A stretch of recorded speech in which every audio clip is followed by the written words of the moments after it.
భూమి మీద బ్రతికే ప్రతి మనిషికి విలువైనది మరియు ప్రాముఖ్యమైనది గుండె.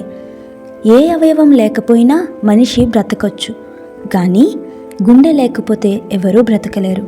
అయితే ప్రపంచవ్యాప్తంగా సంవత్సరానికి 3 మిలియన్ల మంది ఈ యొక్క గుండె సమస్యలతో చనిపోతున్నారు. ఎందుకు ఇలా గుండె సమస్యలతో చనిపోతున్నారు?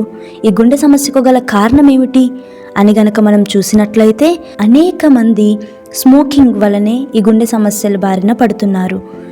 ఇలా తమ ఆరోగ్యాల్ని పాడు చేసుకుంటూ ఆఖరికి తమ జీవితాలనే కోల్పోతున్నారు. ఎవరైతే తమ ఆరోగ్యాన్ని పాడు చేసుకుంటారో వాళ్ళు పాపము చేస్తున్నారు. పాపం చేసిన వాడు నరకంలో పడతాడు. ఎవరైతే తమ ఆరోగ్యాన్ని పాడు చేసుకుంటారో వాళ్ళు వెళ్ళే స్థలం నరకం. ఇప్పటికైనా మారండి. నరకం నుండి తప్పించుకోవాలంటే మీ ఆరోగ్యాన్ని కాపాడుకోవాలి.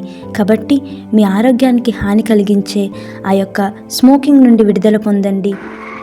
మనం చూస్తున్న ఈ భయంకరమైన నరకంలో యాతన పడుతున్నవారు ఎవరనుకుంటున్నారు? వాళ్ళకి నచ్చిన విధంగా సిగరెట్లు కాలుస్తూ తమ ఆరోగ్యాన్ని పాడు చేసుకుంటూ ఆఖరికి తమ జీవితాలనే కోల్పోయి చివరికి ఈ నరకంలో యాతన పడుతున్నారు. మీరు గనక ఈ నరకం నుండి తప్పించుకోవాలంటే ఇప్పుడే ఆ యొక్క సిగరెట్టు, చుట్ట అనేవి మానేయండి. మీరు చేస్తున్న పాపాన్ని విడిచిపెట్టండి. మీ వలన కావట్లేదా? మోకరించి, యేసుప్రభువా, ఈ పాపం నుండి నన్ను విడిపించు, నరకం నుండి నన్ను తప్పించు అని అడగండి. మీరు ఈ భూమి మీద ఆరోగ్యంగా ఉంటారు. అలాగే ఈ భూమిని విడిచిన తర్వాత కూడా సంతోషంగా ఉంటారు.